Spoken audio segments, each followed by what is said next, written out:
Professor, thanks for being here, and I appreciate your indulgence as we test out campaign strategies for the 2012 elections. But more directly, as evidenced in Executive Order 13563 and President Obama's recent announcement that he will propose a package of regulations to eliminate in the coming weeks, would you agree that the President has clearly recognized that at least some regulations and businesses are having a negative effect? Yes. Okay, thank you. And isn't it true that one of the purposes of UMRA is to assist Congress in its consideration of proposed legislation containing Federal mandates on the private sector? Yes, absolutely. And in fact, the law states that each agency shall assess the effects of Federal regulatory actions on State, local, tribal governments and the private sector. Isn't that correct? Yes. Okay. So if the President's made that commitment, and we all agree that there's this overwhelming amount of regulation that comes out, and I got to tell you, coming from the private sector and somebody who actually funds all these programs that are mandated, and a lot of these unfunded mandates in the direction we go, I want to ask you, is there any remedial process at all? Having sat through many, many, many audits myself, both in my private life and serving in a city council, where is the remedial process? Okay. Well, since the President issued Executive Order 13563, we've seen some significant developments. Dairy farmers and milk industry have not been thrilled at the fact that milk has been defined as oil under the oil spill rule. And there were concerns and references to expenses, and the EPA recently exempted milk and dairy from the oil spill rule. That saves $140 million annually. And I understand. Let me just, if I could, because we really run short in this, and I don't want to be disrespectful to you, and I know that you're being asked questions that absolutely have nothing to do with what we're talking about today. But these agencies that come in and the oversight that takes place, or the audits that take place, my concern has always been in the private sector.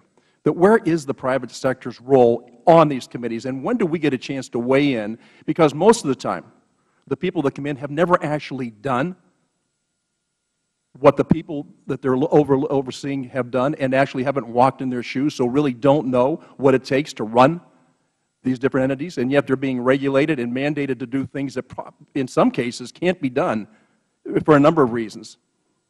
So where is that? Is there a process that we actually can come to the table? I've never been invited. That's why I ask. Oh, for members. Oh, okay. Well, not for members of Congress. I'm talking about people in the private sector. Okay. Well, what we've done for the regulatory look back is to ask the public for ideas about, and we've gotten a lot, about rules that are causing the sorts of problems to which you point.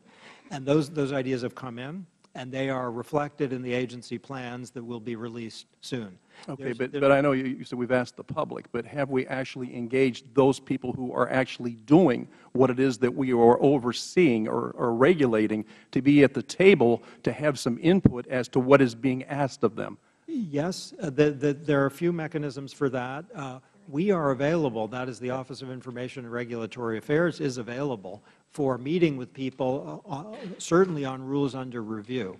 If there are concerns about a rule on the books or a coming rule, then if a letter is sent to me, the chance that I will read it is 100%. Would it happen during the regulatory process?